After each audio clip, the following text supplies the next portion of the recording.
All right, so this section is all about efficiency. If I use the word efficiency, what comes to mind? If you say something is efficient, what do you mean by that? It's working very well. It's working very well. Okay, what else? Continuous, reliable. Continuous, reliable. What out? What else? Efficiency. Yeah. What comes to mind if I say that something is efficient? It works well. It's something like that works at the same rate. Works at the same rate? Yeah, kind of.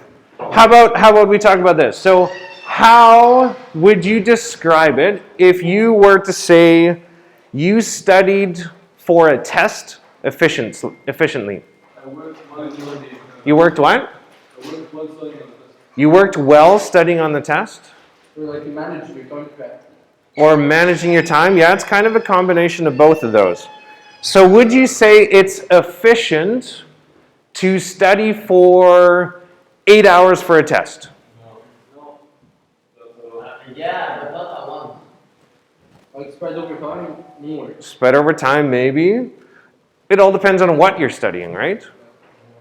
I can study for 8 hours all about dynamics and come to an energy test, and I did terribly because I'm not studying the right thing. So efficiency is a combination of two things, and you guys are kind of bouncing off this idea. It has to do with the amount of something is working or getting something done, but it also relates to time. So it depends on two things. It depends on are you doing the work, and is it in a time efficient fashion? So studying for 8 hours, maybe that's efficient. But you'll notice the latter 6 hours of that, you probably aren't paying attention very well, right? Think about your last class in the day. How many of you would say at the last class of the day, you're the most fresh and you're ready to learn everything in your last block? Yeah, everyone's exhausted by the last class, right? So why don't we have shorter days? Then you can get into that argument. First class is not good because everyone's still sleeping. And then the third class with me, this one's the best one because then you've had a little bit to snack beforehand. You're awake enough but not overly tired. Second class, you haven't eaten yet. I don't think we should shorten the day. Just that we move it back. Ugh. I'd rather be done. Yeah. That's the difference between different. What do they call it? Different awakeness cycles. Because you tend to sleep in a lot more than I do. So what about if I showed you these two pictures? Which one of these two do you think is most efficient? One on the right, one on the left. Right. Why is this one more efficient? Has what? I heard more words. What? It's what? LED. Oh yeah. It's LED. Why is LED more efficient? I can't hear if I've got everyone talking at once. Just one at a time. The pattern, the light is being shared around, but on the one on the left, it's just like one big, Okay, so you're talking about shape. This one spreads the light around. This one just kind of, yeah. It will work for longer and live longer and it saves less energy. Okay, so it's lasts longer and cheaper. So cheaper. Hassan, cheaper in what sense? Electricity. Yeah, exactly. So cheaper in electricity because it uses electricity less. However, the bulb itself is not cheaper. It's more expensive to buy it. However, in the long run, electricity, it uses less electricity. Exactly. So that is the talk about efficiency. Using less energy, so therefore it'll last longer. It's being efficient. If we took a 1 hour timestamp, this is more efficient because in an hour it brights up a room for less energy than this one. So basically, we've kind of skirted around this. So efficiency is measured in how much energy is wasted. So remember we talked about in conservation of energy, how do you compare the energy before something and the energy after? So if I were to compare energy initial and energy final, what could you tell me about those two? That energy final will be 0. No. Energy final is not 0. Energy initial, energy final. How can I compare those two? Energy initial will be way stronger. No.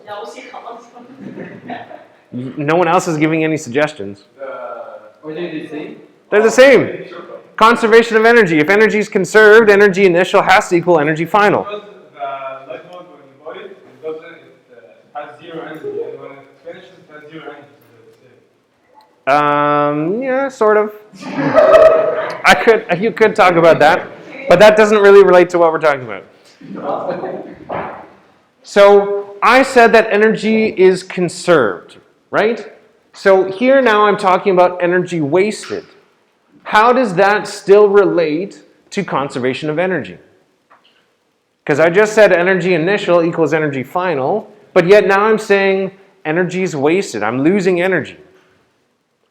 How does that compute with conservation of energy? The less energy wasted, the more you're Less energy wasted, the more you keep. That's right. That's talking about efficiency. That is right. But how does this relate to energy being conserved? Because the wasted energy, the initial energy. So wasted initial, be the final energy, right? You're very close, actually. So don't laugh at people for giving suggestions, because you're all trying to figure this out by yourself. How many of you know this answer 100%? No, that was.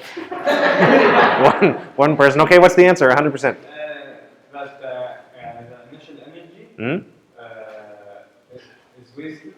Yeah, which is what it says here. Yeah. And the final energy is wasted as well.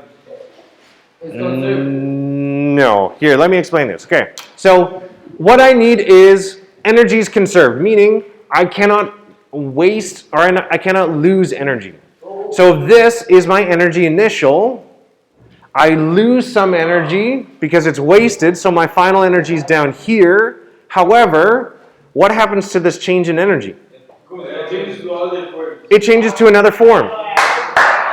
Exactly. So this energy that's wasted does not just vanish, it gets turned into something else.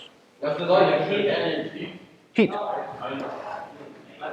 And heat is what is tomorrow's lesson. So we'll get into the specifics of heat later. We want to talk about efficiency. So machines are useful. We're needing to broaden what your terminology of machines are, and I'll show you what those look like. But this means that I'm going to use a less force over a longer distance to do the same amount of work. So these are simple machines.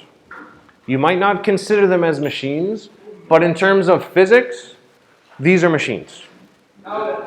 Because they are useful by making the work for us seem easier. So for instance, if I've got a box that I want to put into the back of a truck, say you're moving, it's easier for you to apply it up an incline than to just pick it up and put it on the truck. Yeah, this is depending less on the mass of the box. Yes. But it's definitely. No. If it's light, It's like you can just pick it up. yes, أيوة when you pick it up and you push it, it's gonna be easier. You're putting it. So think about this. Think about this. You need to apply a smaller force to push it up than you need to pull it up. Because here, if you're picking it up, you're applying the force of gravity. Here, you're applying less than the force of gravity. I mean, unless this ramp is made out of sandpaper or something stupid like that. if it's light, yes. لا ما هو still the same mass فمش هتفرق وانت هنا the force of gravity بتاعك That's what I'm saying. Most inclines have less friction. They're designed to have a small amount of friction. Yeah. And think about this. So something like a wedge. So when you're chopping wood. So this makes your job a whole lot easier. It's a whole lot easier for you to use an axe to break apart logs than if you just be like Captain America and just rip them apart. So wedges make your job a lot easier. Thank you. One person appreciated my joke. I said not Oh. before. Good, a few people. So same thing with levers, same things with axles and wheels to turn things. These all make your lives easier doing this. So these are called simple machines. Listen, can you go back one more? Yeah. No more on the glass, that's this one. Yeah. Screws make it easier. So they just, when you have something that you twist like this, it's easier for you to connect something together than if you were to just force it down. So think about jars where you need to pop in a cork or something as opposed to twisting a lid on. Again, it's just designed to make things easier for you. So machines always waste some energy. You're always going to have some energy that's lost. Check your notes. There should be a box somewhere that you write this.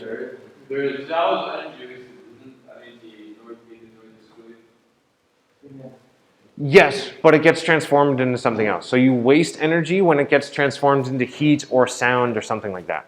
So in order for a machine to not waste energy, there'd have to be no sound, there'd have to be no heat generated, there'd have to be no vibrations that you make. So it's impossible. Nothing's impossible, we just didn't discover it yet. Well, if you want to break down the second law of thermodynamics, which has been a well-established law for a very long time, then yes. Did we take thermodynamics? No, you did not. This is just a law that I'm quoting in order to prove this. So this is a well-established law, just like Newton's laws, which you did learn. This second law of thermodynamics states that when you do work, you're always going to lose some energy to heat. There's no process where that's not going to happen. So therefore, because of this, the work that you put into a machine is going to be bigger than what you get out. So therefore, what you have at the beginning is bigger than what you have at the end. If you happen to find something that wastes no energy, you'll make a lot of money. They're going to be equal and you'll make a lot of money. If you can figure out a way that the work out is bigger than work in, you have a machine that produces energy and powers itself. Also, it's not always the in is bigger than the out. Yeah, the in always has to be bigger. So let's consider this for a second. So if I said, what would be an example of this? Oh, so if this was not true, what you could brilliantly do, suppose this power bar had a work out that is bigger than a work in. So your power bar, you could plug the power bar into itself and power something else. It makes no sense, right? Or you could charge your laptop by plugging it into itself. You can technically, you can charge your phone from your laptop. No, I'm saying to power your device with your device. So using the example of charging your phone with the laptop, you could charge your phone from the laptop and charge your laptop from the laptop. But you can charge your phone from the phone because the phone doesn't. Exactly. So if your phone made more energy than it started with, you could charge your phone with your phone. Because I tried plugging the power bank itself. Yeah. Charging, but I don't think it would have. I think it only shows it's charging. Yeah, because it's the light of an input-output. Wouldn't that be equal? What's that? Wouldn't that be equal because you're not wasting or using energy? That's why I said you had to plug something else into it to power that as well. Yeah. Let's say for instance, put the power bank and charge it, it's circulating its own battery. So what it lies is just, on the battery lies it's just light. It doesn't really make the difference. Exactly, yeah. So if you take your power bar and you, or the power bank and you plug it into itself, it shows it's charging, but that's only because it's connected to something in the output. So let's say if it's 100%, it's taking away 100%. It makes it 99 and then makes it bigger. Yeah, yeah. So it slowly loses energy as it goes.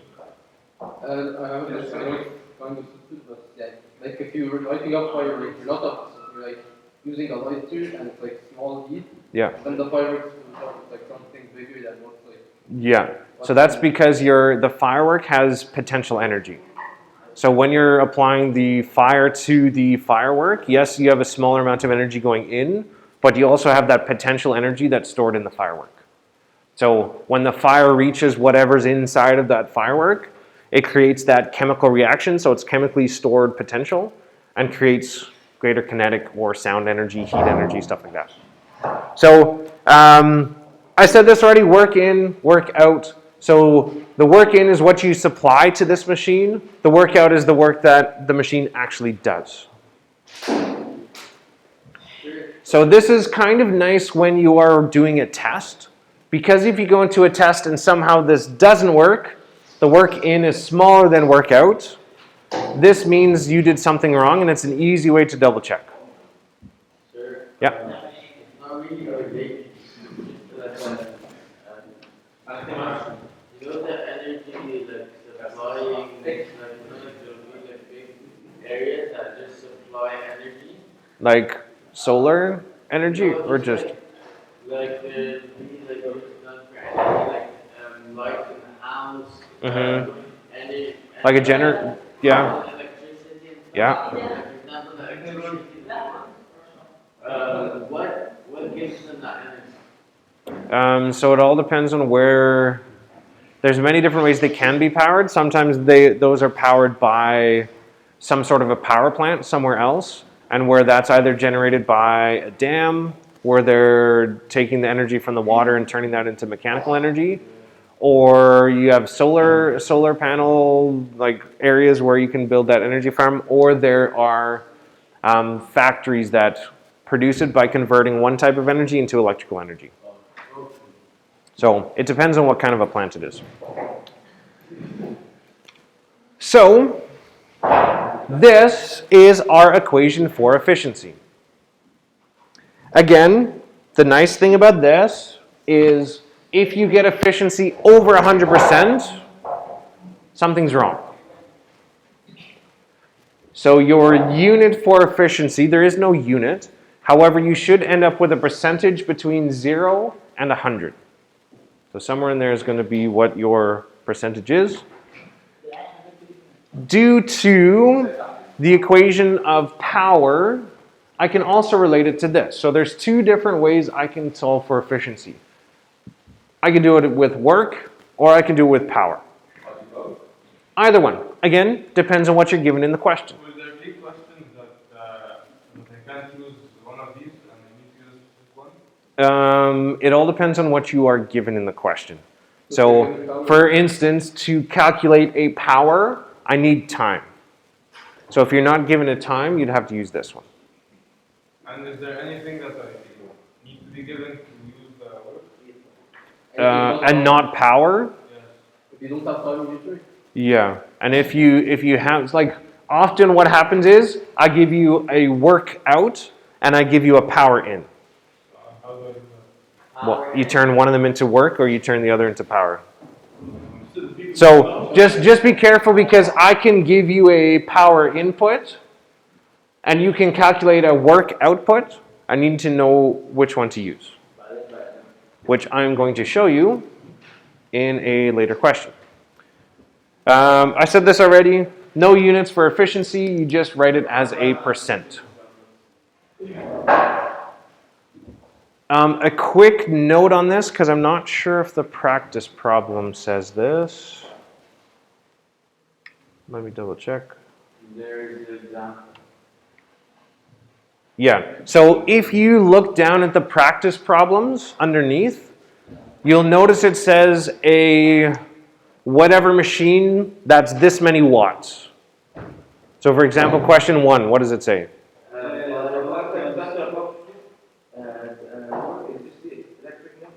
Okay, so you've got a 500 watt electric motor.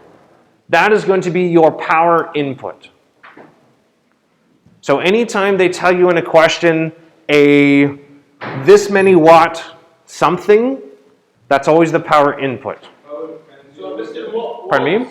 Can it be work in? No, because it's in watts. Watts is power. Watts is power. Yep. Newtons, the Joules is work. Newton's got the energy. Yeah, energy work would be joules. then what's Newton? Newtons is force. Uh,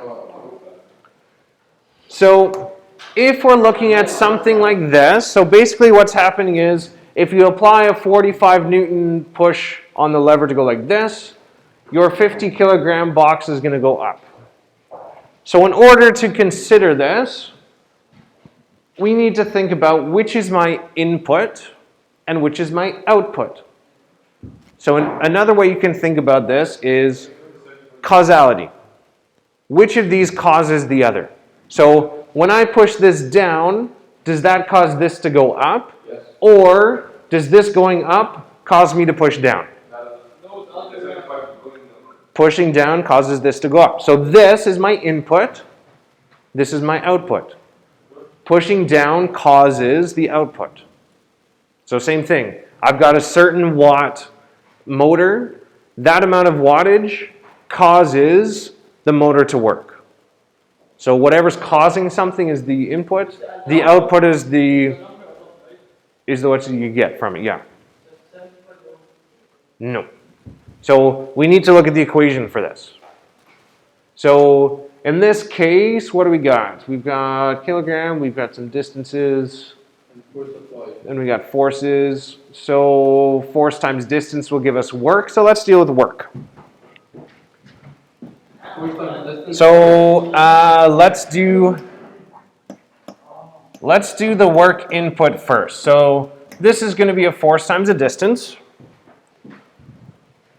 We know the force, 75. We know the distance this is applied, it's 1 meter. So the work input is just simply 75 joules.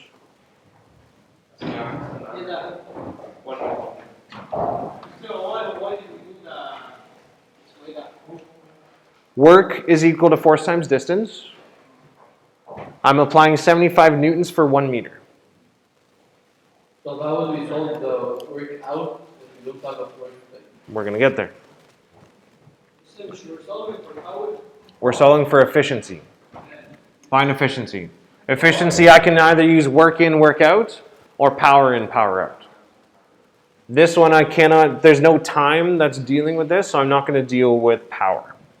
So we're always going to do a force like this. Nope. So the work output is going to be my change in energy,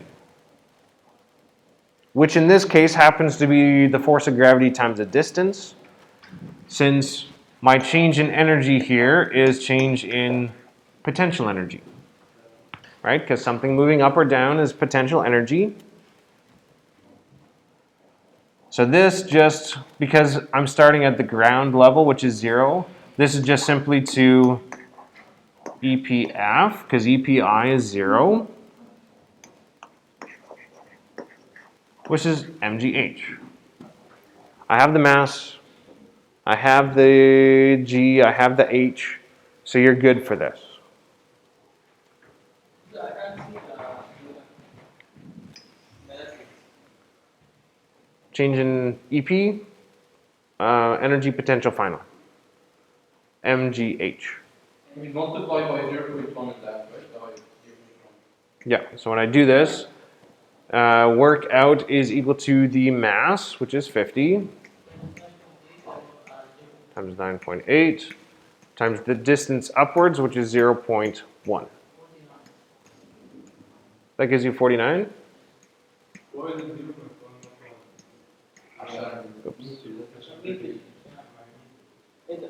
I have 0.1. The bigger one. Like that's 40 down one. Yes, but the distance that this block travels is 0.1. So we're Because this force applies for 1 meter. This object moves 0.1 meters. So I need to be careful which distance I'm using. It moves 10 centimeters and it changes Yes, yeah. So my efficiency is equal to, is it input on top or output on top? Output on top. Output over input times 100%. So my output, we figured this out, is 49 over the input, which is 75, and then times 100. So plug that in your calculator and efficiency. Since if I just put an E, what would you think? Energy. So that's why I put EFF. So 65% efficient. So 65% of your input energy is converted into an output energy. Where did the rest of the 35% of energy go? Wasted. So wasted in many different ways. You can think about that. But for now, all we care about is efficiency with this. Any questions? No. So that's it. That's your lesson for efficiency, yeah. We solve the You can solve everything now.